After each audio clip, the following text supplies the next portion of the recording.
Sup? Welcome to episode number 116 of the People We Love podcast. I'm Adam Choit. If you're new here, what I do is interview people from all walks of life, most often comedians and other artists about their lives and careers. The conversation is casual, but I also ask everyone to highlight the people they love, who they admire, who influenced them, inspired them, or supported them. For more, check out peoplewelovepodcast.com. That's peoplewelovepodcast.com. And the Instagram handle is at peoplewelovepodcasts. And I'm on Twitter and Instagram at Adam Choit if you want to follow me. And please remember to tap subscribe or follow on whatever platform you listen to podcasts on. And of course, positive reviews on iTunes, Apple Podcasts are greatly appreciated as well. So, today's guest is Washington's own comedian and musician, Yaki Margulies. An introvert who discovered both songwriting and theater in his teens, this 4.0 student actually graduated high school after his sophomore year and enrolled at the University of Washington, where he thrilled his parents by becoming a theater major. Well, theater led to improv, improv led to stand-up, and having written some 400 songs of his own now, Yaki also recalls how inspiring one particular Beatle has been to him, the one and only Paul McCartney. So let's just get started. Here's Yaki Margulies. Okay, so it's good to see you today, Yaki I'm tripping up myself. Margulies. Yeah, Margulies. You were just explaining it to me or teaching it to me a few minutes ago, so I was froze up there. But yeah, Margulies. Yeah, like Hercules. Exactly. Damn. Hercules. That's a cool comparison. Yeah, I'm going to ask you all the cardboard cutout questions about your name for at least for a second here, like because obviously when people intro you at stand-up comedy shows, your name gets butchered. So what kind of things do they say? I think some highlights or lowlights rather of that. Usually, I feel like it could be like Margulies or Margulis, or the weirdest was my gym teacher in high school made like half the letters silent, and he just said Maruli. He doesn't know how to pronounce the letter G, I guess, or S, or I don't know. So he dropped a bunch. Maybe he thought it was French and was like Maruli, and I didn't know he was talking about me. Are there any of the names, the alternative last names that you like? You're like, oh, that's kind of good. I could see.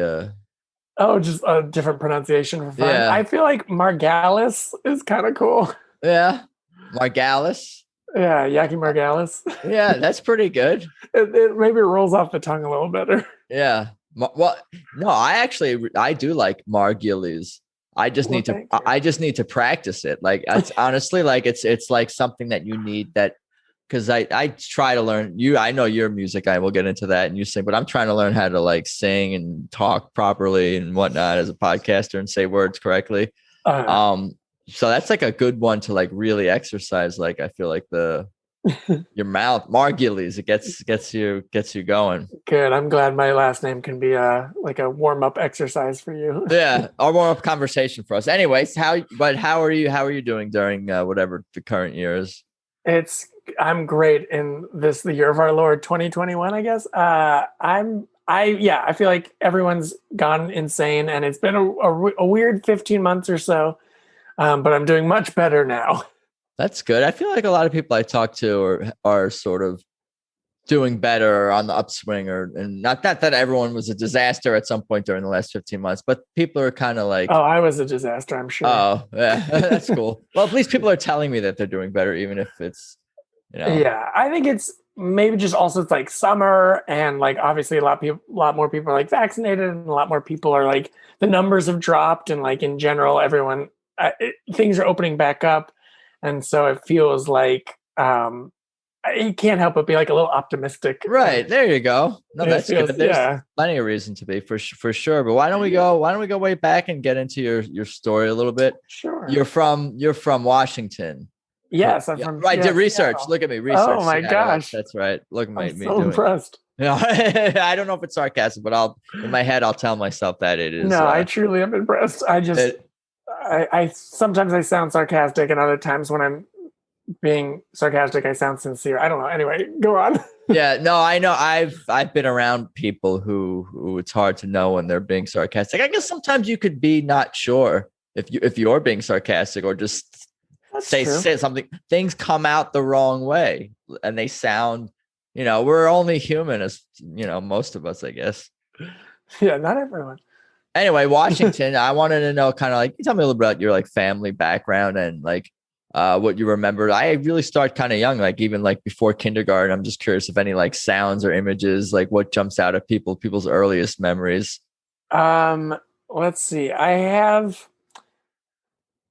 I don't know how much I remember this or how much this is just a story that's told to me, but I know like I had a cat when I was born. There was a cat in the house, and I love cats, and it was very fluffy. And I know like as a 2 year old, I would just chase this poor cat around the house and like constantly grab it. And apparently, it died when I was like 3, and I didn't know what death was as a concept, and so I just saw it like lying dead in the driveway, and for some reason I was like really laughing at this scenario, and my mom was like, "Why are you laughing?" And I was like, "I don't know. I'm a 3 year old. I don't know what's happening." Wow, that's really interesting. I'm trying to like figure it out, but that's not something you can even really figure out. But I think there's a lot going on there. You're between the humor and I don't know Yeah, I who don't know knows. why I laughed at death, but maybe That's that good for though. You're supposed to laugh in the face of death or something. Some real like Hemingway attitude or whatever. yes, I hope that's what that was. I'm sure it was just I didn't know what was happening, and I just thought the cat was being cute lying on the ground or something. That's also possible.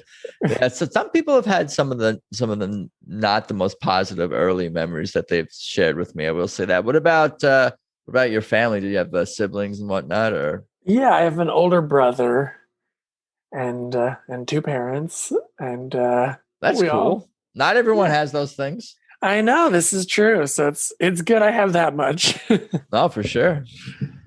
And yeah, I don't know. I feel like it seemed at the time like a fine upbringing, a fine childhood. I feel like now looking back with like the help of much therapy, I'm like, okay, it wasn't perfect and there was definitely a lot of issues, but I made it through it, and I feel like whatever bad things happened, I like the person I became from that at least. Right. I feel kind of like that same way. And I mean, that's a healthy attitude to have. It's like the only attitude you have to kind of have that attitude just as a survival mechanism. I'm saying you, like all of us, I'm talking about like Sure. myself included. What kind of kid were you when you were like in elementary school? Like, what were you into? What do you remember about, those at that age?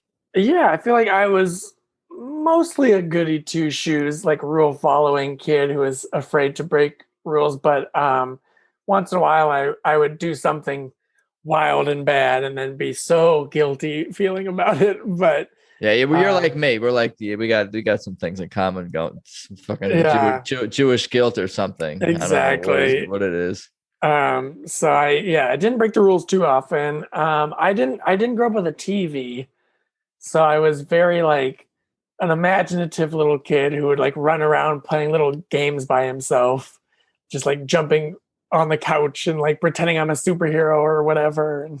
You're And active, hyperactive, active. Maybe not. yeah, Hyper and active, but not hyperactive. maybe I don't know, maybe both, but All of the above. all the above perhaps. And I feel like I didn't. I was kind of an introvert, and I didn't hang out with kids that much until I was older. I think, excuse me, I was a late bloomer in a lot of ways.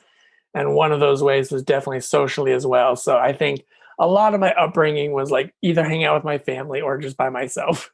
Yeah, dude, I'm still trying to bloom. Yeah, I'm still working on it. me We're all too. constantly still blooming. Um, Exactly. I mean, what else besides running around on the couch? Like, so no TV. Did you play music? Did you play sports or anything like that? Later, yeah, I had. So when I was 8, in lieu of a TV, though, my parents were like, "Well, what if you had a big trampoline in the backyard?" And so I used that constantly, jumping on the trampoline. And then in middle school, I played little league baseball and soccer, but I was very bad. And my coaches did not.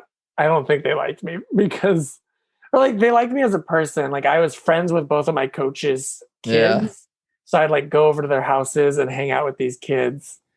But then if I was like, and they'd be like, "Hey, there's my star player," but then if I was actually at a game, they'd be like, "Damn it, Yaki! Like get off the field, you're terrible." Yeah, you're hurting the team. I mean, I But guess so. but you're likable. You're so likable. Thank You're you. making everyone conflicted.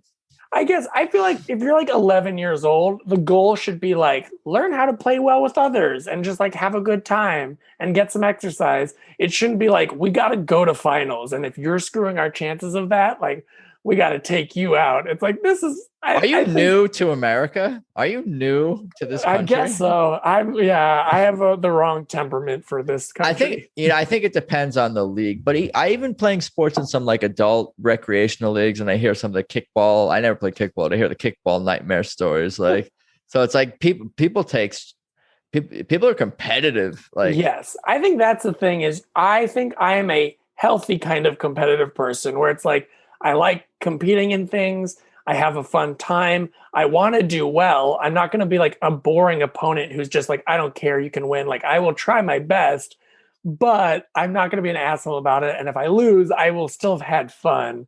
And I think a lot of people are so competitive that it's like, no, if I'm going to play a game or whatever, it's only fun if I won. And if I yeah, didn't win, I'm mad at you. And it's like, all right, well, I think we're missing the point of things. I'm somewhere in between what you are and the complete asshole. That's somewhere Perfect. that's where I like to live. Mhm. So that's cool getting into a little backstory and whatnot. What about middle school? What do you about? What do you remember about then and that and like your Oof. adolescence? I That's just always fun for everyone, including myself. But not really though. That's actually like my least favorite time. for Maybe sure. because you're not an adult, you're not a kid. What are you? Puberty, blah blah blah blah blah, all that. Yeah, that's when middle school is when I started going to therapy. Oh, that's a good. Um, That's a pro. That's a good time. Makes sense. yeah, Not for you, for anybody. sure. I think it makes sense in that like it was like good. He needed that maybe at that point in his life, but also I think it shows like yeah, that was definitely probably a low point. um, Oh, I'm sorry. oh, that's okay. It's not like that bad. I think I didn't like middle school at all or high school, and I think I was just like an awkward kid who was trying to like figure things out and like starting to like girls, but also not knowing how to talk to them. And like my family never talked about like the birds and the bees or anything related to that. And so I felt very uncomfortable bringing up anything with them. So most of my middle school was just like me in my own head trying to figure things out and not asking anybody anything. We're like the same person, at least in that regard. But not necessarily because we don't really because interesting because that's what you thought of yourself. And I kind of viewed myself probably similar as well, like over the years and whatnot. Mhm. But that's not necessarily how other people view us or see us. Maybe it is, maybe it's not, but like, I don't know, just an interesting. How do you think they see us?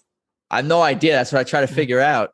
I see. I think You I'm can't really, you can't, you can only control what you can control. exactly, and everyone's perspective is going to be different. So you're not going to be sure what their perspective of you is going to be.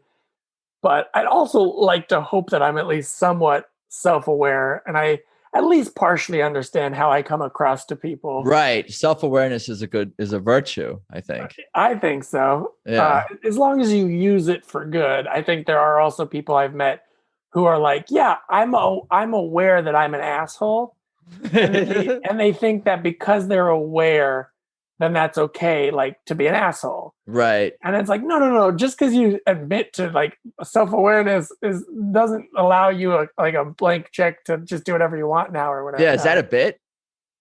No, Is, or is there you anything there? Is there anything there maybe with that? could be. You were talking in stand-up comedian ish rhythm meter or whatever. Oh, I was like, oh, there he's. I'm like, look, he's going.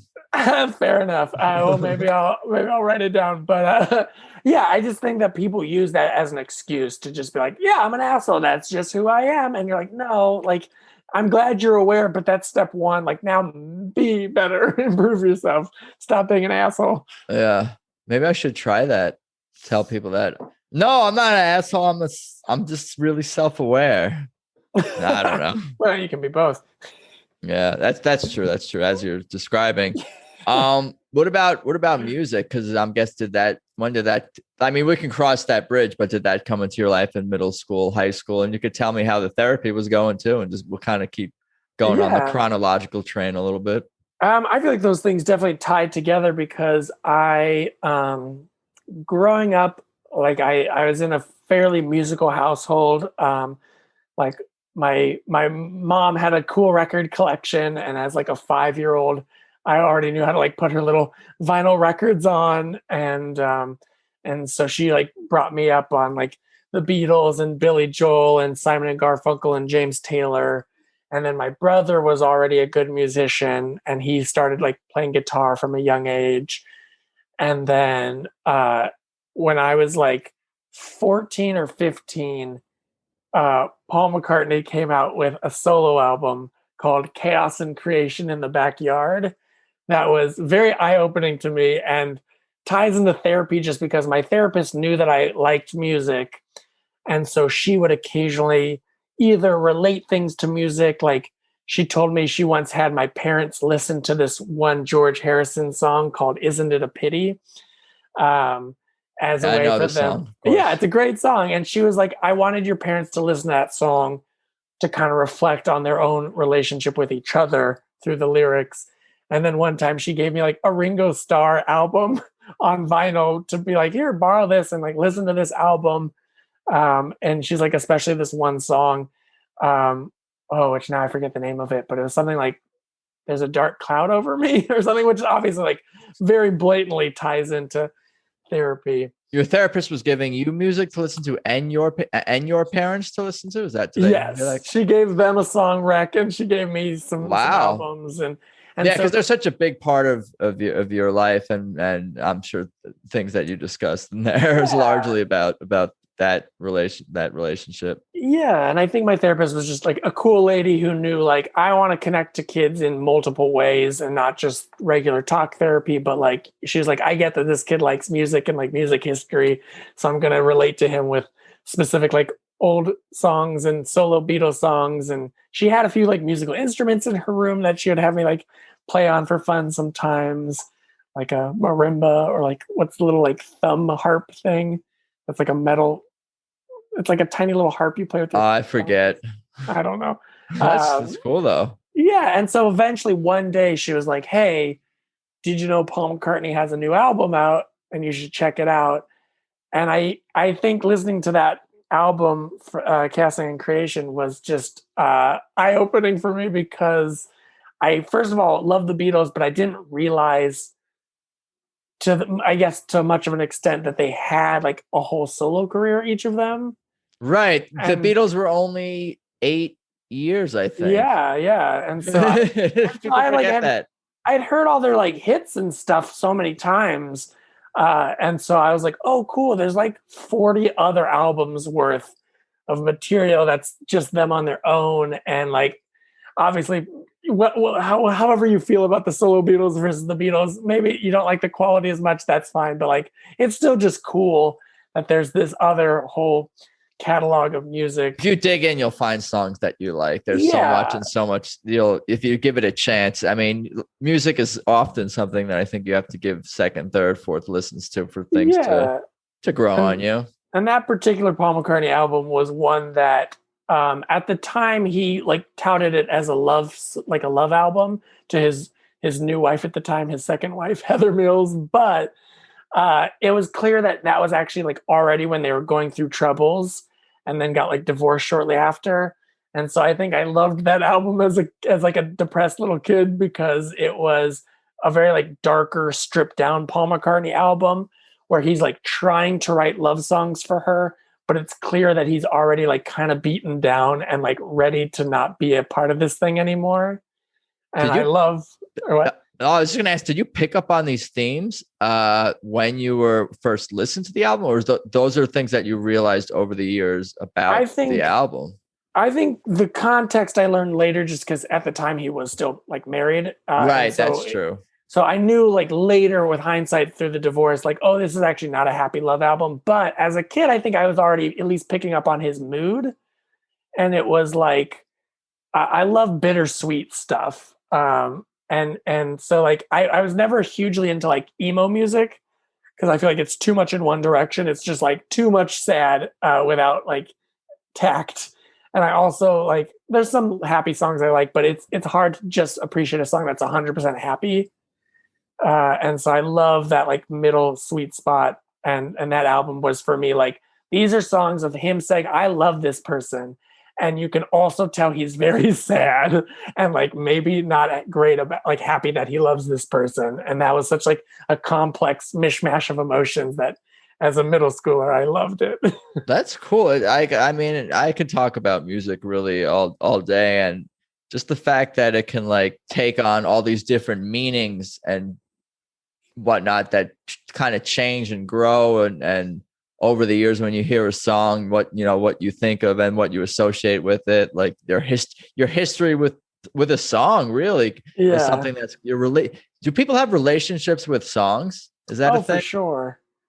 Yeah, because I think there's plenty of. I mean, there's I plenty of do. songs. Yeah, yeah. I think that's a very common thing. Don't worry. I feel like. I mean, there's plenty of songs that I'm just like, I like this song. I listen to it a lot. But there's definitely songs and albums and stuff where I'm like, this is a snapshot into a particular part of my life when Right. I was feeling a certain way or when I was doing a certain thing.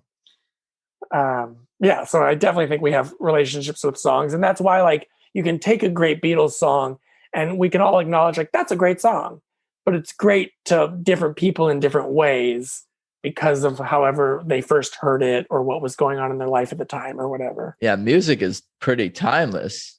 For sure, It's and just powerful. sound. Yeah, it's crazy. Sound is timeless, is it not? Yeah, I mean, there's no like purpose to a melody. It's not like it's a thing like that does it's not like a tool usually. It's not like a I don't know, a hammer that can like put a nail in a wall or whatever. It's just a melody, but we get so much out of it. Right. So it separates us from the animals. Although animals like music too, from what I gather. Of I think what so. some of Yeah, them, the more advanced creatures that have the bigger brains, perhaps. maybe. I know that there's like music for cats, and I don't Yeah. know. Maybe it's maybe it's Bugs. Music for BS. bugs. For bugs. Bugs love Maybe. music Do too. they? I have no fucking idea. Oh, okay. But what was going to ask is, what about, when you're in like high school, junior, senior year, where did you see like your life headed, your plans, college, working? Were you Yeah.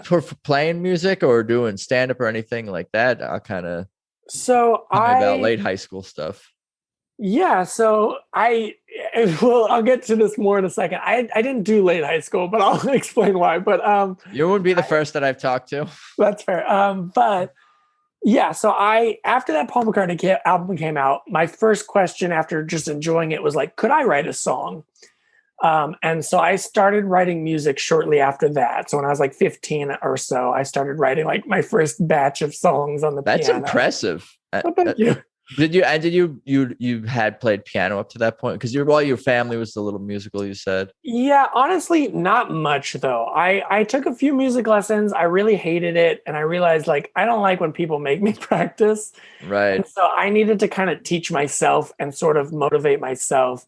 So it wasn't until then that I was like, "Oh, I had a few lessons, but now I'm going to like sit down, remember what chords I learned, try to come up with new chords I didn't already know, see if I can structure them together in a way that's pleasing." And so I mostly like taught myself for a long time. And it wasn't like until later as an adult that I started taking lessons again and like learning music theory. But at the time, it was just like, let's see if I can have fun on the piano, and then later guitar.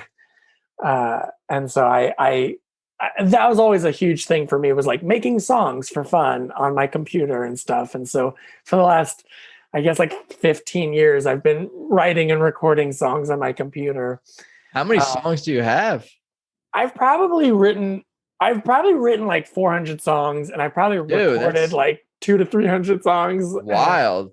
Are you And pitching these songs to like the industry? Put the I industry in wish. quotes, like to try to Yeah. be like a songwriter or whatnot.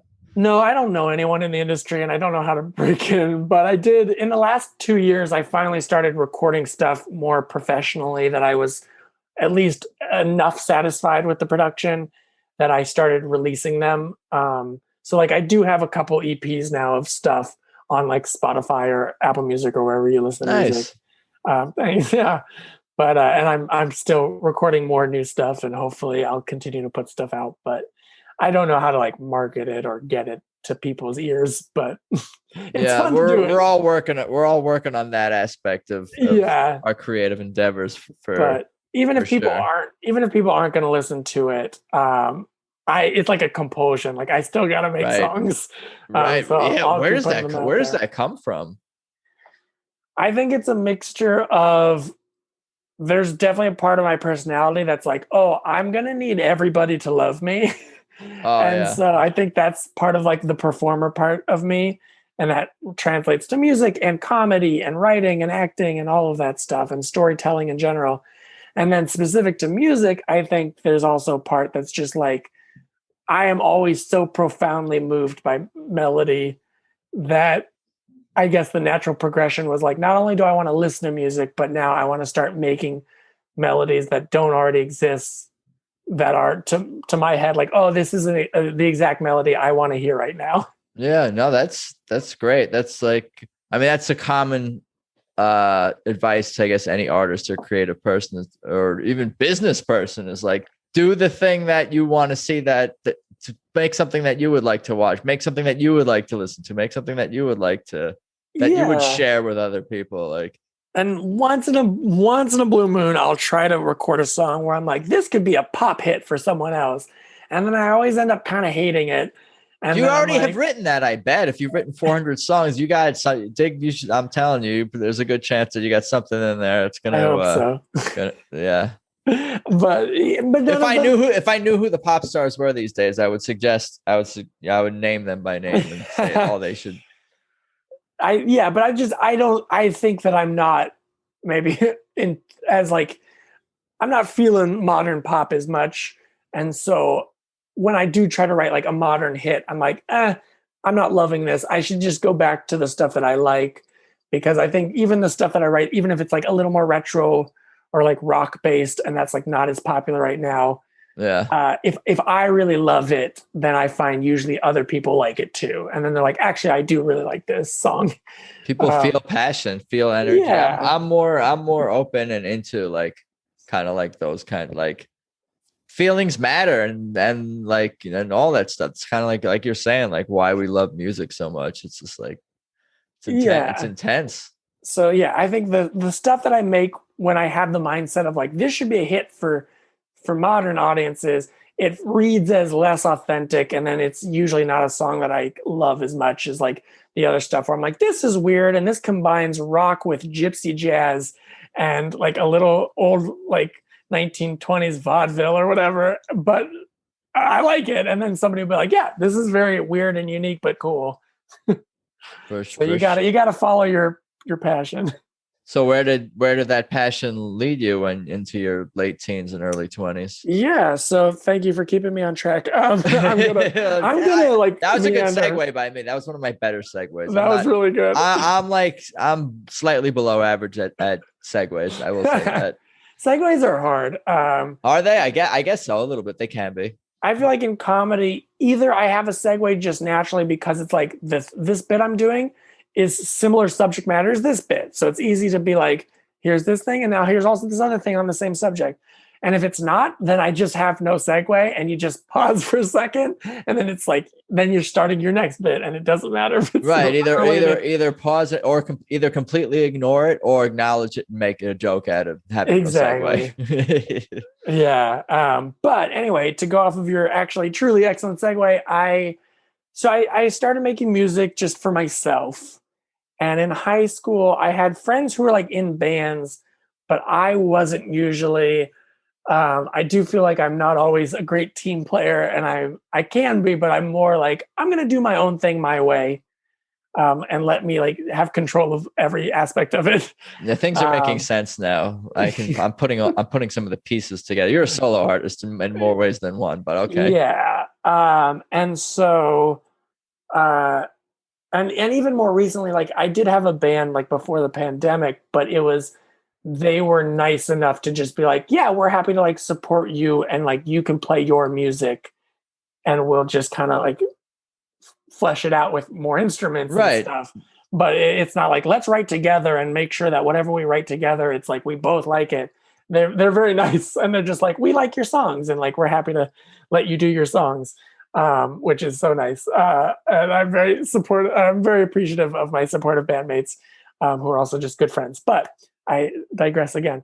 In high school, again, everything I did was mostly for myself.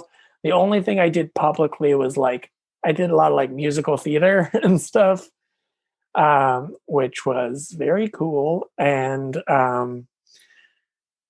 yeah, I don't know. I think it was fun at the time. I think theater was like a taste of a live audience, so I really liked it. As an adult, I also in college was like a theater major, and I think it taught me like I don't love theater actually. And so I like aspects of it, but I like more like subtle screen acting.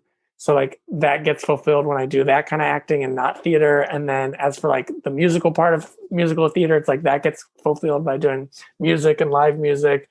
And then Right. the You like get your fix getting, and fill. yeah. And then getting like the live laughter from shows was like nice, but it's like other people's written work. And so like now I just get laughs from doing comedy, and I enjoy the laughs more because it's like you're laughing because of something I actually made.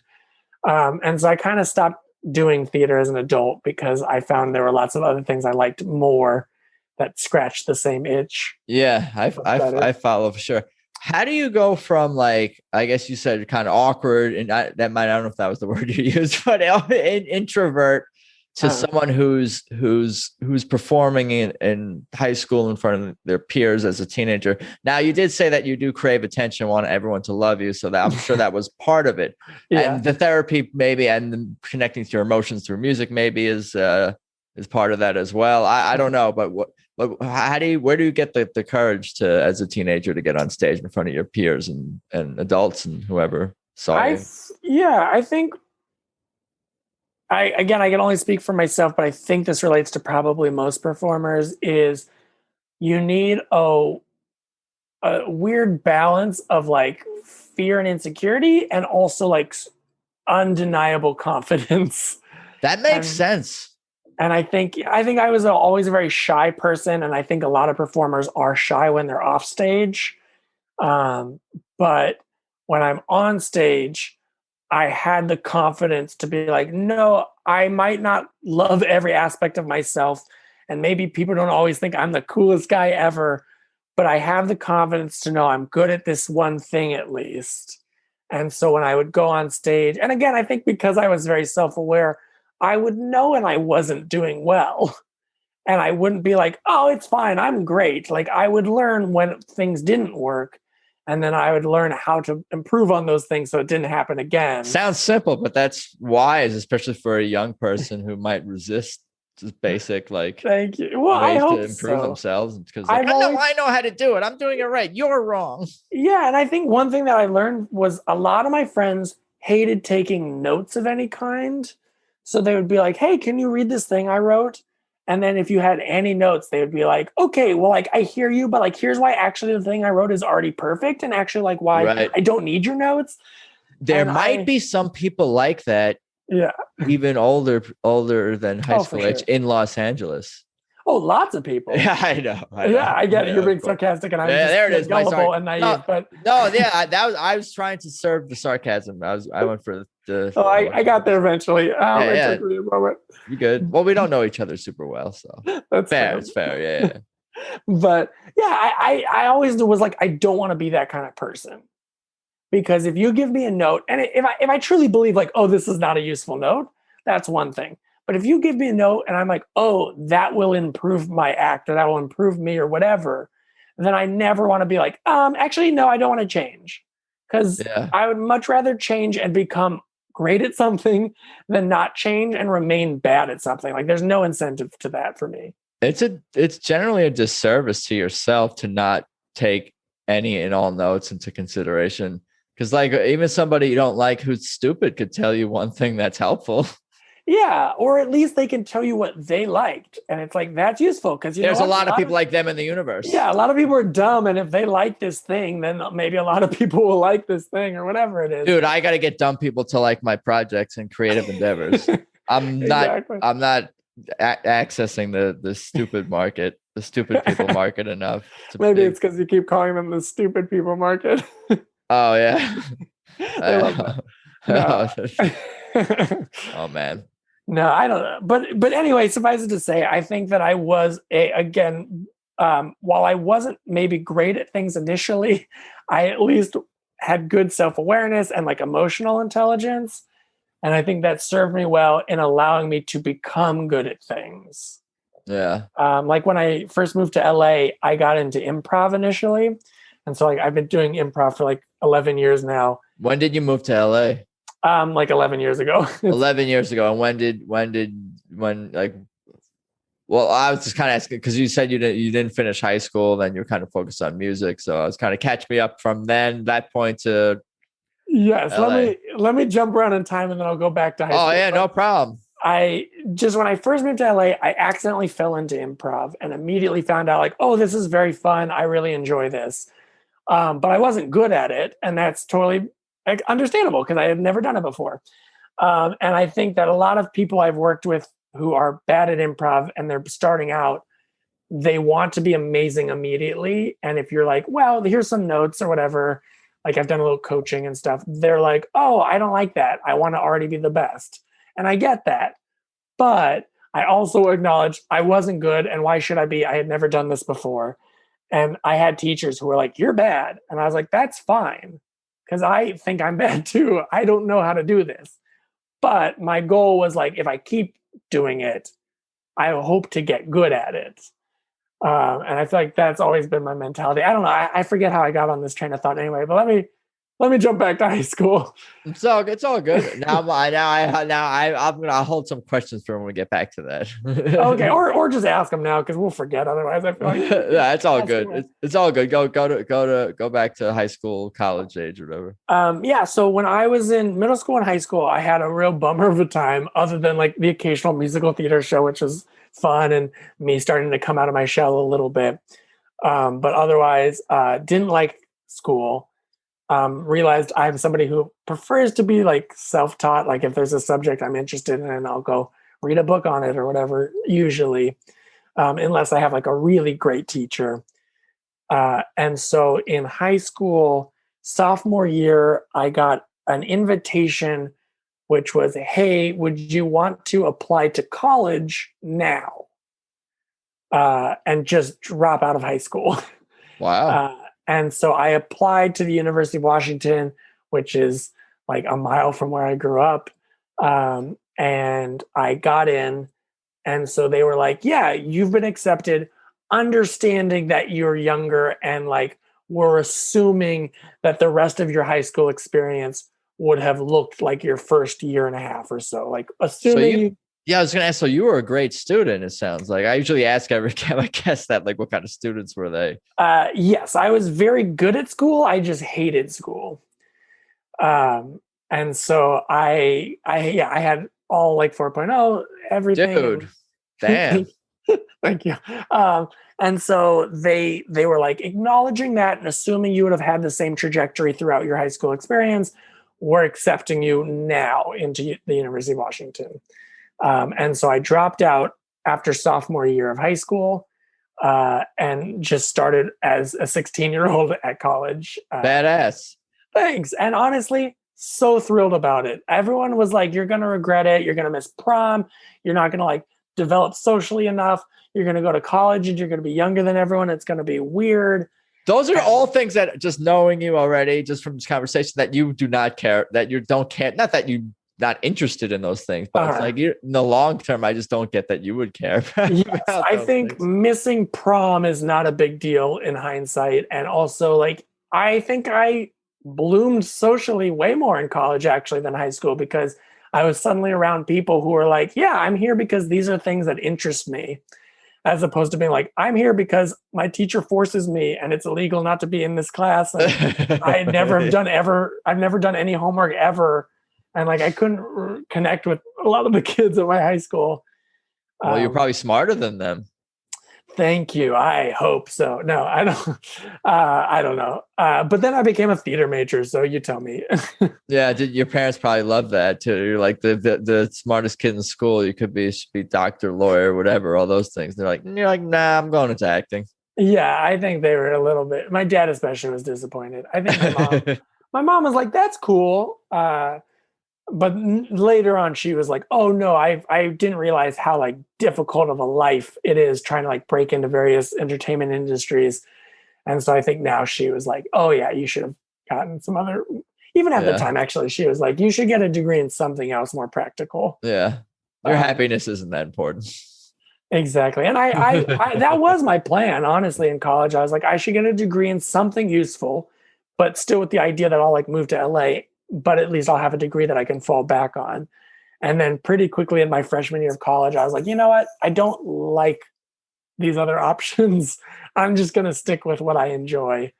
And we'll see. And I feel like even to this day, I still don't know if that was a good decision, but I would prefer to find out than always wonder.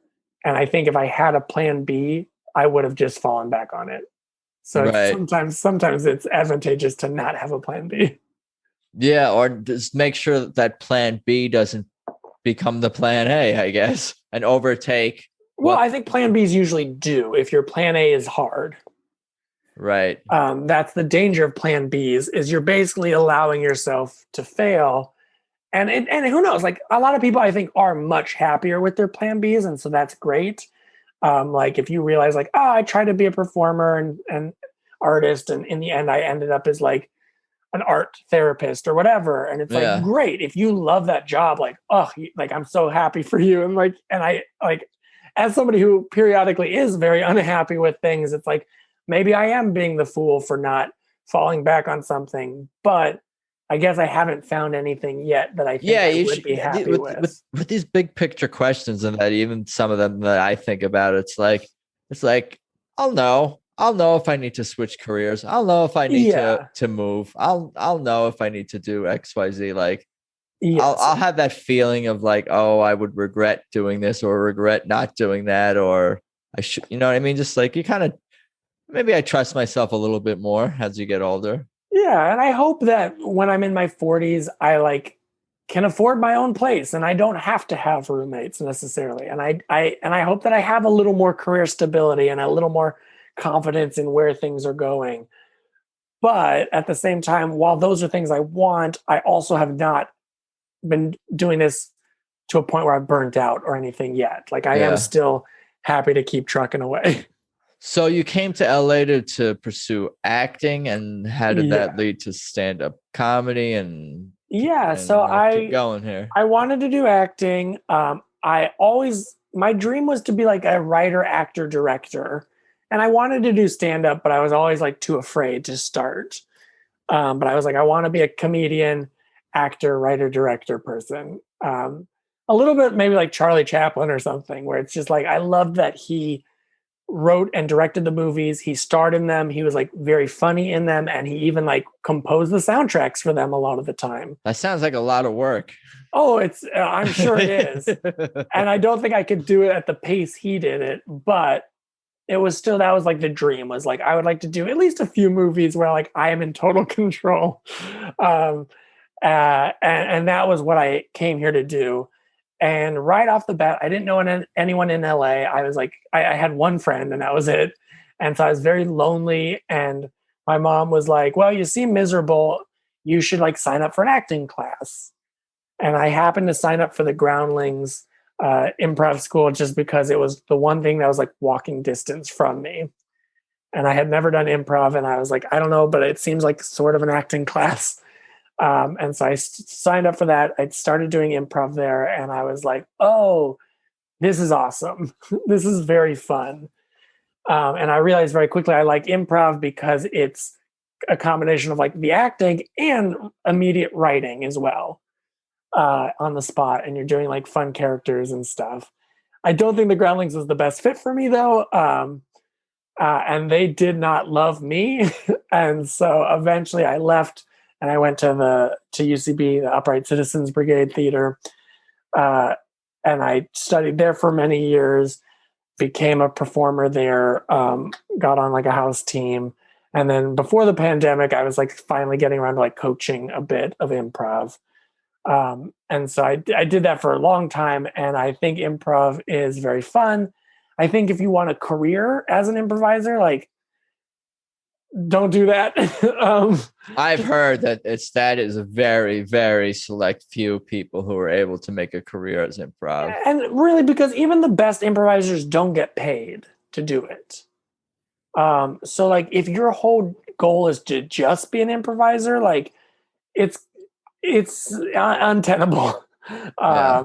But And most want to either be stand-ups or actors or SNL or something like they do, sketch, but go into other areas. I think the problem with improv is a lot of people get lost in the weeds though, and they forget about the bigger picture. And even though they want to be on SNL or they want to be an actor or whatever, they get so focused on just succeeding as an improviser that they kind of kill their passion. They poison their passion and they start to be like, ugh, I actually hate improv. I resent every improv institution. This has been a horrible experience. And I think for me personally, in order to like survive, I had to like take a step back and go, oh yeah, this is not everything. This is just one thing, and it has to just be because I like it. Like it just has to be fun. No, that's cool. You know you self-aware, you know yourself. Yeah, no, I do hear some of this kind of like sentiments about improv and whatnot, and how, again, could be a little bit limiting in terms of the long term. And it's a shame because I have friends who burn out and then they're so mad at improv and they're like, I hate improv. Don't hate the game. Yeah. And I'm like, you know what? I think it's still a really cool art form. I think it's so much fun. It's like a blast to do. And so if your goals aren't aligning with that, like maybe switch up your goals slightly, because in the end, improv is not probably going to give you a career. So if you're not having fun, just stop. Yeah. And if you are having fun, then just appreciate that and just take that for what it is. No doubt. But anyway, sorry. So that was no, improv. That's good. No, that's cool. Improv is something that I've always like, not joke about, but I talk about like, oh, I should take an improv class. Almost like I feel like a lot of my friends who are not actors who lived in LA a long time. It's like, yeah, no, I took an improv class just for like the fun, the meeting people, it's like improve your social skills and improve other skills that relate to other areas of the industry, writing, directing, acting, whatever the case may be. And not to sound too much like a improv nerd or whatever, but like, boy, am I grateful for improv in terms of how it affected not just like my comedic sensibility, but every aspect of my life. Like it's, again, this is where it sounds like I was in a cult, but like, I love that it like really helped with, like as you said, social skills, but everything, like job interviews, dates, making new friends, how to handle yourself at a party, like also comedic sensibility, like everything improved. Dude, I should do this. Can I take an improv class over like Zoom? I would hate that, but like they have them for sure. But I recommend waiting till the schools open again. Right. Yeah, for sure. Class. I took Sketch 101 at UCB, so I guess I should take Improv 101 as well. There's a 101. Yeah. Is there? What about 100? What about 99? I need to go the other. There's four. I think 4 levels in like the basic UCB program, and truly, like for whatever flaws UCB has, for whatever flaws the community might have, or whatever you hate about improv, like I feel like at the end of the day, I made such a great community of friends from it. Like most people I know are through comedy now, and so it's like so grateful that I have a whole community in LA now. And then on top of that, like, I got so much better at everything. Yeah, no, that's great. Yeah, I'm making me think about it. And like, maybe I can like squeeze it in. What day is it? The school's up. I should add it to the list. I'm gonna write that down actually. I also want to relearn Spanish, but when am I going to do all this? Well, that one I feel like you could do online, but or through an app. Yeah, but I can't tout improv enough, especially if you're like me and you're like, oh, I feel socially awkward and I don't know Like my social skills could be better. My interviewing skills could be better. I feel weird at parties. And like all these things got a lot easier for me to the point where I feel like my personality switched and I became an extrovert. And I definitely have still some introverted tendencies. And like, I think I need to recharge from being by myself, but I also need to recharge by being around people. Like Balance. I need both. And I can't have just one or the other to fully recharge. Can you give me any specific tangible thing that like you took out of improv that you directly applies at like a party or a date or an interview or any life situation that comes to mind? I mean, the biggest, obviously, like it just helps to like do it all the time until it all becomes like muscle memory. Second nature, yeah. Yeah. And then like you'll just sort of notice your social skills improving. But one example is improv is like, and unlike stand up, which again, we'll get into stand up in a moment, but like I know a lot of stand ups kind of poo poo improv and hate it, which fine, that's their prerogative. But I think both are fine and both should exist. But for me, for improv, it's so much more about like helping each other. It's a much more supportive art form than stand up, which is more like me. Which obviously it has its place. And like, I love that about stand up too, is like, sometimes I want to be me. But improv is very like, even as an audience member, you're like taught to like laugh when they make engaging and engages other people and the other person. And even if I'm like, you know what, honestly, that wasn't that funny, but I'm still going to laugh just to be like, I see that you made a move. So like, even as an audience member, like improvisers are way more supportive. Acknowledging the things the other people are doing, listening. Yes. And when you're in the actual scenes, of course, you can't just be like, here's this scene that I wrote in my head. Now let me do it. And whatever ideas you throw out, I'm going to steamroll because I already have an idea. You have to be like, no, here's an idea I had, but whatever you add to it is probably going to change it. And so the scene is not what's in my head. The scene is what we're building together. And it's about like listening and working to like take your ideas too and incorporate them with my ideas so that we have a new together idea. And dude, that's beautiful. I'm going to be thinking about that. No, that's really well said, and something to really think about, like in all interactions. Really, is that it's not just you like trying to. It's not always about like what I want out of an interaction or what I'm expecting out of an interaction or how I want to be, perceived in an interaction, which is probably the things that I think about probably too much. It's about building something together through communication. Yeah. And so how that applied to like parties was like, when I was at a party, then I realized like, oh, I'm uncomfortable and I probably seem awkward and blah, blah, blah. But with improv, it's less about me and it's more about like, well, what are you doing? What do you have to offer? Like, what do you want that I can give? And so at parties, my trick became like, well, if I'm uncomfortable, instead of trying to make myself comfortable somehow, anyone I'm talking to at a party, I try to make them comfortable. That's my whole trick now. Is just anytime I talk to someone, I really want to put them at ease. And every time I do it, it puts me at ease also. No, that would definitely work for me if I'm able to kind of do that. And it's good to just ask people about themselves kind of as well, or to express an interest in something that they're interested in. I ask a lot of I'm not doing it on this podcast, but in social settings, I ask a lot of questions. Yeah. I want to like get to know more about people. And especially if it's a thing that seems like they're excited about, then it's like, oh, let's talk about it. Then. Yeah. I maybe I am doing a little bit especially because I can slip into podcast interviewer mode, especially being around other comedians and performers who are more than willing to indulge in some of my questions for sure. All right. Well, tell me about how we got into stand up and what led to that. I could kind of gather a little bit how you ended up there, but so that was a thing that I always wanted to do, even as a kid. And it was like, stand up is obviously, I think, way more like famous than improv. Improv has gotten more popular lately, but like growing up, I didn't really know much about improv, but I certainly knew what stand up was.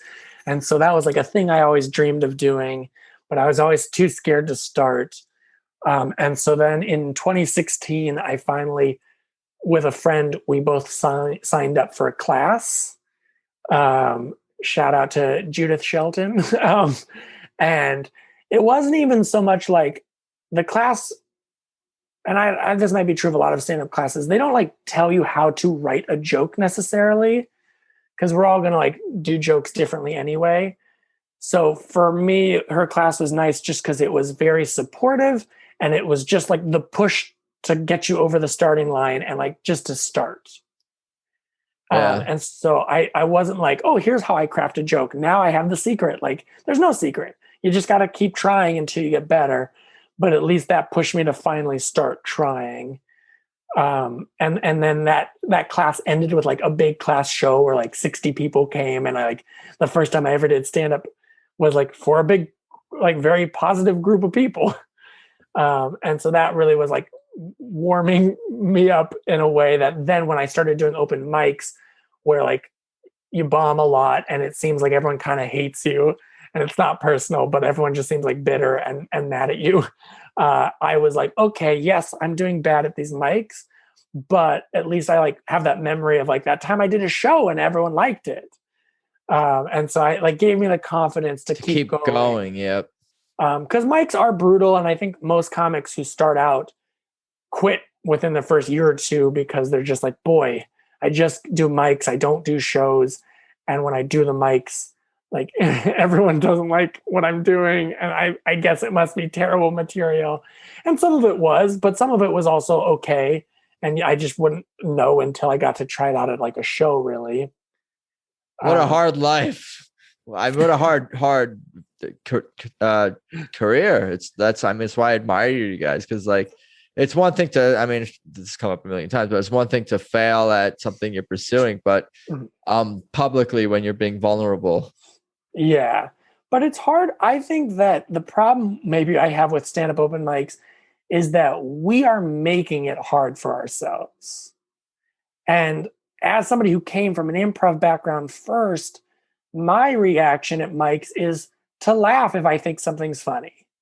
And also to laugh sometimes, even if I don't think something's funny, but I can clearly see like that was your punchline and you're an earnest person trying your best, I'll still give a laugh just to be like, I acknowledge that was the end of the joke. You're a very nice guy. Wow. That's very nice. That's just how I was trained through improv and shows like that. And so I think that open micers could learn a thing or two from improvisers, and because they try so hard to seem cool and like sit stoically and quietly in the audience and be like, I'm not going to laugh for this person, even if their jokes are funny. Cause like, yeah, no, people do have that attitude. And it's an attitude, because it's a difference when it's like a seasoned comedian who just happens to be the type that just doesn't laugh out loud a lot and can see punchlines coming. That's not what we're talking about. We're talking about someone who's insecure and afraid to give credit to someone else who's might be even better at them than at whatever it is. Like, you know. And it's tough because then like the whole open mic, like everyone's sort of in a rough mood, and you go up there and you're like, well, no one laughed for my bit. So then when you're in the audience, you're like, I'm not going to laugh for anyone else's. Right. And it's like a cycle of non-support. Whereas I feel like my improv training was like a cycle of like always supporting each other until you find the next good thing. And that's not to say it doesn't happen sometimes in stand-up, especially if you like just do one mic over and over again until you're friends with everyone there. And then they're like, okay, I'll laugh because like he's my friend. And that's a strategy as well. But I never loved that strategy as much, which is why even though I had regular mics, I still would try to cycle through a bunch of mics. Because I was like, I want you to laugh because I hope you find this funny, and not just because now we're friends. Yeah, it could be both. You could get better. You could get better at your jokes and performing, and also have the same people maybe can see that progress and react to it organically. It can happen. Sure. It for sure can be both. It's just I don't want it to be like you refusing to laugh at someone because you don't know them. Yeah, like that shouldn't be the only reason you laugh. Man. And so I feel like stand-up is hard for sure, but they as a community have agreed to make it harder for themselves in a way that like the improv community I feel like hasn't made it as hard. I wonder if that's like almost a little bit of the I mean, you could comment on it more, but I know there's a ton of, and this is my favorite shows to go to, like the DIY shows, and a lot of people who can't get on shows in LA. It's like, okay, I'm just gonna start my own show. It's sort of like the open mic world to some degree. Is it a bit like the old guard? A little bit like, no, you have to pay your dues. At some people think that, oh, you have to go to open mics. You have to like. It's part of the paying your dues. Is it a necessary evil, even like to some degree? I mean, I here's the thing. I would say that you really should go to open mics for a few reasons, but I don't know that you have to always do open mics. Like there are people like in the beginning it's important because of networking. Like all my stand-up friends I met through open mics. So excuse me, if you never do shows, you're just not going to meet people. Or if you never do mics, you're not going to meet people and you're not going to get on their shows. And so like mics are important, especially in the beginning, to make friends. And then the other thing is mics are important to learn how to bomb. Because Right, even that's though true. I never want to bomb, but looking back, it was like, oh, it's really important to learn how to bomb. Because that's a skill in itself and it teaches you certain things. Um, I don't know, like just one quick tip I always like from stand up is like learning how to appreciate silence. And like a lot of comics do this, and it's something that I've learned as well, which is like if you want to stop for a moment, like you finished your joke and you're going to the next one, you don't have a great segue, and you're taking a second to get there, it's okay to just like breathe for a second. No, when I'm at shows, I can see when someone is just going Barreling through their through. set list and Yeah. not engaging with the audience, like, Yeah. And or so even just taking a pause that you're mentioning. yeah, and I don't do like a ton of crowd work, but I always like to take moments in between jokes just to check in with the audience. And even if it's just one breath and you're as you're looking around, like that's a thing that I didn't do in the beginning because I would just like blast through all my material without ever I pausing. bet. Yeah. And I think bombing teaches you like, oh, instead of talking over the silence, because you're like, oh, you didn't laugh, or I'm not sure if you are gonna laugh, so I'm not gonna stop for a second to like find out if you're gonna laugh because I'm gonna just keep talking. And that way, if you don't laugh, it doesn't matter because there was no punchline because I kept talking. Like just bombing and then realizing like, okay, that sucks, but if I just like breathe in between and like stop occasionally, if somebody in the audience does something, instead of just barreling through, if I just stop and I acknowledge that happened, like it's just you seem already way more in control. Yep. And I think that's a big part of improv and stand-up is seeming in control because if you don't trust yourself, the audience is not going to trust you either, and they're going to be uncomfortable. And if you are in control, then they're going to trust you and then they're having a good time. I agree. Well said. Well said again for sure. Well, tell me more about the stand up journey. Any of the highlights after post the early bombing at open mics? I'm sure things started to pick up and get better for you as you stuck with it. Yeah, a little bit. I mean, honestly, I haven't played like any of the big clubs for the most part. Like I've done the smaller room at the Improv, and like that's still very cool. And I've done like the West Side Comedy Theater, which was like cool because it's all like tourists in the audience, which is really nice. But like I haven't done a lot of like the big venues still. It is mostly like friends shows at like backyards or in cool restaurants that they manage to like work out. These are all my favorite. This is what I Yeah, seek out. and that's what I to what you were saying earlier about like the old guard is like I don't think we need the big venues as much. Like it's cool to be able to say like I've done the Comedy Store or whatever, but uh the shows that I like and that are more fun tend to be like so and so's backyard or park show or like so and so's show that they run at a restaurant where they call all the shots and they bring their own sound system and it's actually just very fun and it's just like the audience is like people who are having dinner and like actually want you to be there. And so I love those kind of shows. I would say yeah, I don't know. I think the highlights for me are just like seeing myself get better. And like I don't do shows like super duper often, but I would say the last 5 to 10 shows I've done at least have all been like great, which That's is so great. nice. Like I haven't bombed in a show in a long time. That's Uh, cool for sure. and yeah, and it's so like, and that's like so rewarding to be like, and the last number of shows I've done, the last I think 3 shows I did were all shows where I happened to be there. Somebody dropped out, and they're like, "You're here. Do you want to just do the show in 5 minutes?"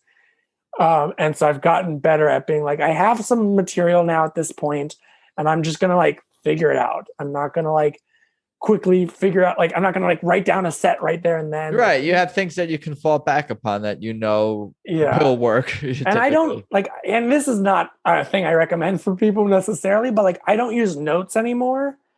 And so like if I forget something, I'll just think for a second and be like, what else can I think of right now? Oh, here's a bit I remember, or like, oh, now I remember how this bit goes.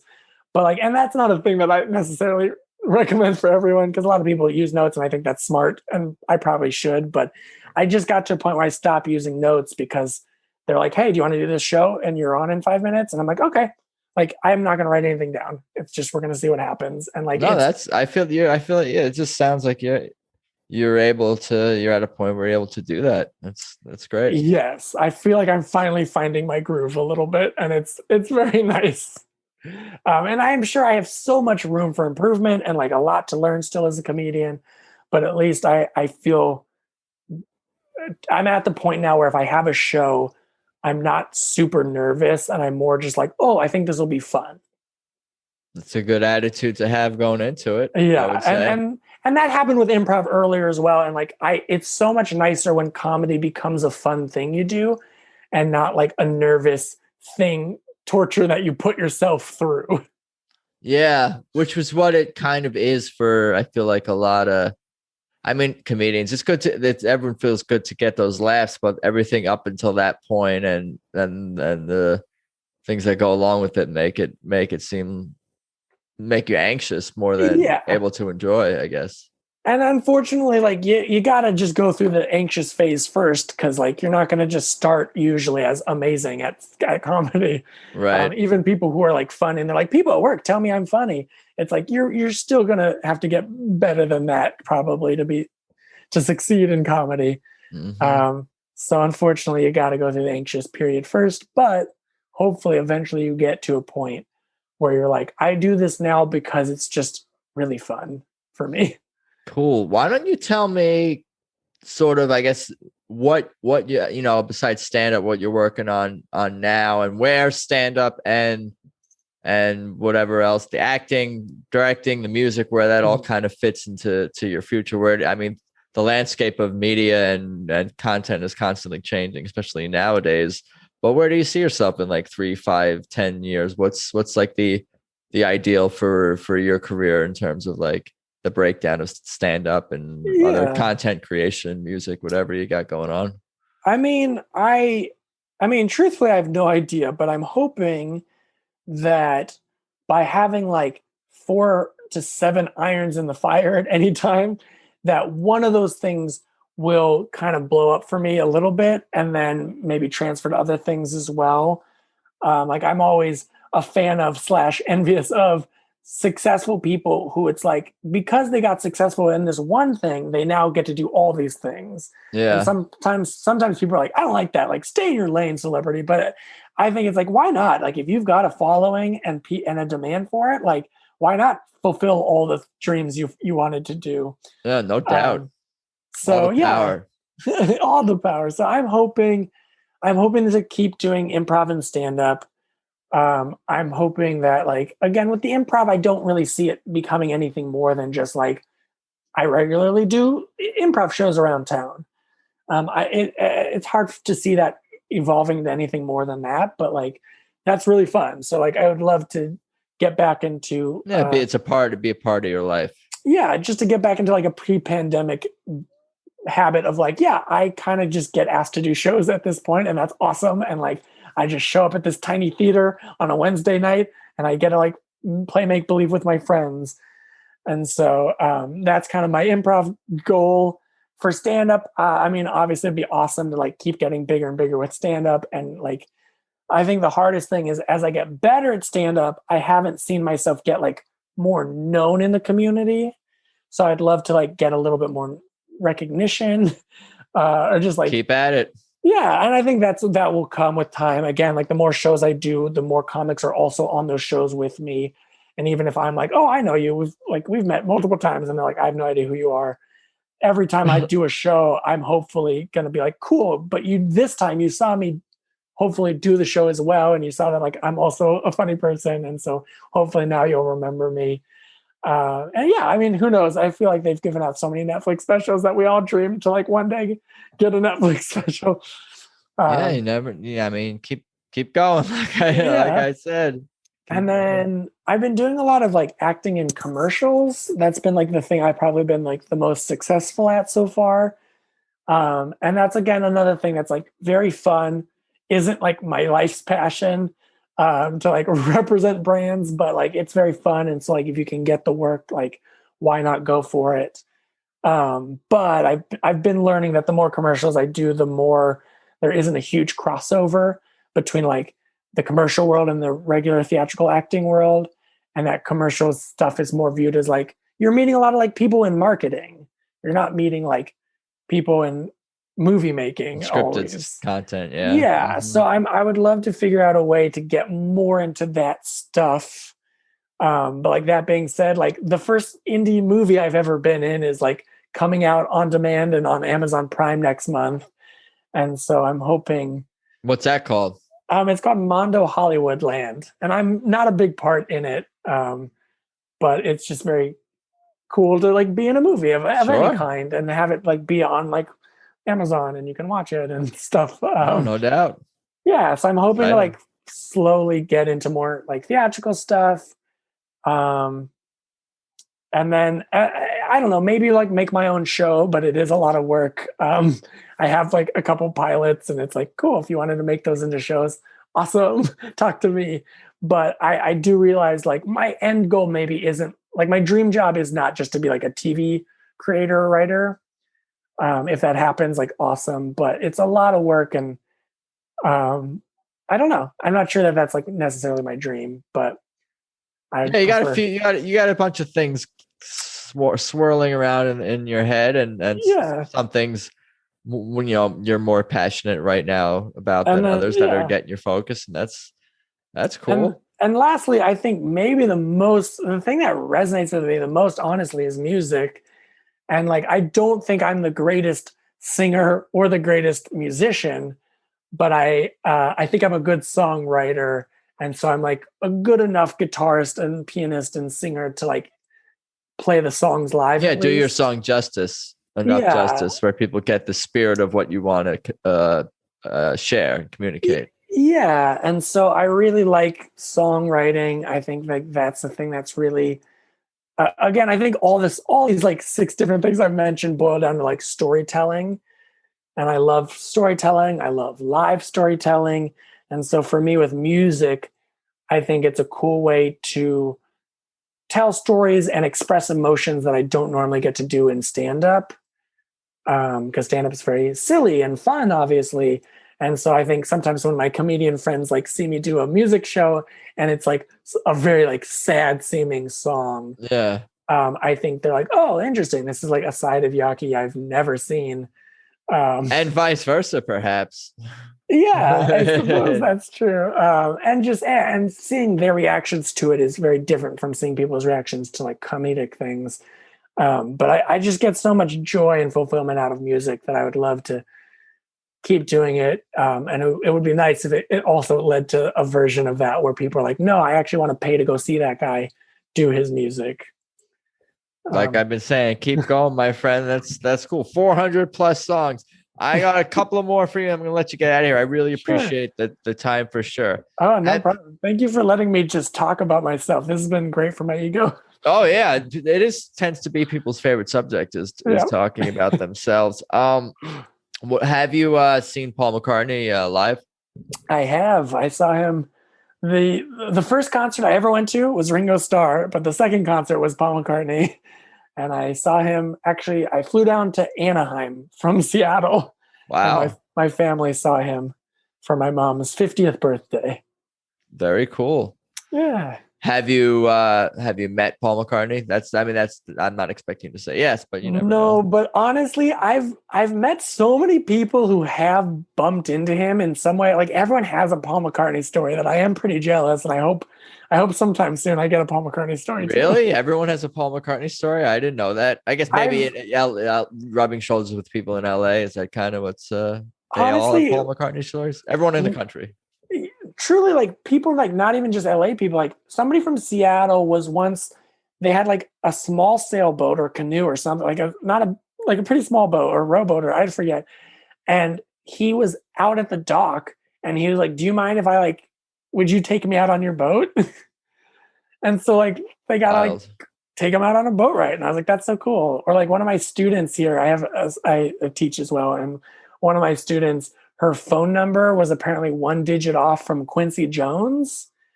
And so they get like a lot of like missed dials for Quincy Jones occasionally. And one time Paul McCartney called them and like, I think like the conversation wasn't very long, but it was long enough that they figured out who it was and what the Wow. situation was. And they were like, that's so cool. The best one is one of my oldest friends, his one of his friends growing up, she got signed by Warner Brothers to do an album of cover songs in like the 90s. And one of the songs she covered was a Paul McCartney song. And as a surprise, when she showed up to the studio to like sing that song, he was there to like sing harmonies with her. Wow. And so she got to like sing this Paul McCartney song with Paul McCartney. And I was like, oh my God, that's the dream. Wow. What would you if you had a chance to meet Paul McCartney and then, like I guess really have lunch with him? I guess I kind of asked it in two ways. If you saw him on the street and then you had a chance to like a quick interaction, what might you Yeah. say? Like just yelling something to him essentially, versus like if you had like it's a meal with the guy, how do you imagine that interaction and conversation? Like, oh, what would you tell him? Or just Yeah, I would definitely hope for like the lunch because if I just bumped into him on the street, I think I would just like unfortunately like weep and then it would not be productive and I would seem insane and he would be uncomfortable. But if I got to like know like we're having a lunch together, so it's gonna be like a little bit longer. And I don't have to like say one sentence and that's it, and I gotta make it count and there's less pressure. I don't know. I think if I had lunch, I would love to just like talk music with him, both like music history and music theory, and just see how like he thinks about songs and stuff. that's cool. And honestly, also Pick his brain, his songwriting brain. I'd love to pick his songwriting brain. And then also I think like because that's also like a little bit what he's probably like bored of. Like I would also love to just like talk random shit with him that's not music related too. Yeah, have a balance. Yeah. Yeah. So I would love to talk to him about like movies he likes and other things that it's like, this is interesting, but not the thing Yeah. you always talk about. Yeah, you hear that, Paul? He won't talk about music the whole time. Unless you want to, we can do that too. It's all good. I'll make sure you're comfortable and that it's a hell of a That's fun what he lunch. does. He's been trained to make other people feel comfortable. I don't know if is there a word for that? I don't know. A word for such a type of person or a skill. I I'll don't look it know. up. Anyway, thank you. Thank you. I really appreciate the time. It's been a lot of fun. Why don't you tell people where they can find you, follow you, anything else you want to cover or that you're working on? I kind of give you the Yeah. floor to do your thing here. Thank you again so much for having me and letting me just ramble for so long. But you can find me on Instagram and Twitter, just at Yaki Margulies, if you can figure out how to spell my name. And then besides social media, let's see, if you just search Yaki Margulies on like most online music platforms, again, like Spotify or Apple Music or iTunes or whatever, what have you, Bandcamp, you can find my music on there. And yeah, I have a very small part in a weird movie called Mondo Hollywoodland that's going to be on video on demand and Amazon Prime August 3rd. So check that out. And then if you're just in Los Angeles, hit me up. And hopefully I'm at some point doing a comedy show again now that things are opening up a bit and you can see me do live comedy. Cool. Margulies. Yeah. And I Yaki is Yaki, like teriyaki, yakisoba, all that stuff. You must get that all the time. That's probably annoying. Well, no, that's why I say that, just because I think some people are like, oh, I don't want to say like the food, or they're like, how do you spell that? It can't be that spelling. And it is. So Yeah, well, if you're getting people to say the right spelling, but yeah, just anyway. Honestly, not that many. It's very rare that somebody's like, "Oh, I like yakisoba." Like, it actually happens less often than I would think it should. Yeah, I guess me too. Anyway, we started with your last name and we ended up with your first name. That's perfect cohesion. Yes, exactly. We went on a journey in between for sure. And again, thank you. I appreciate it. I look forward to seeing you again live again up there soon enough. Thank you so much for letting me go on this 90-minute journey. It's all good. Thanks again, man. Take it easy. All right. Thank you. So there you have it. My conversation with Yaki Margulies. That was fun. I again thank him for his time. I think I kind of have a few things in common with that dude and look forward to seeing him perform again soon for sure, whether it be stand-up or his music for that matter. But anyway, for everything about this show, of course, head to peoplewelovepodcast.com. That's at People We Love Podcast on Instagram. And I'm at Adam Choit on Instagram and Twitter. And I think that's about all I got for today. I appreciate you guys listening. Thanks as always, and let's talk soon. Peace.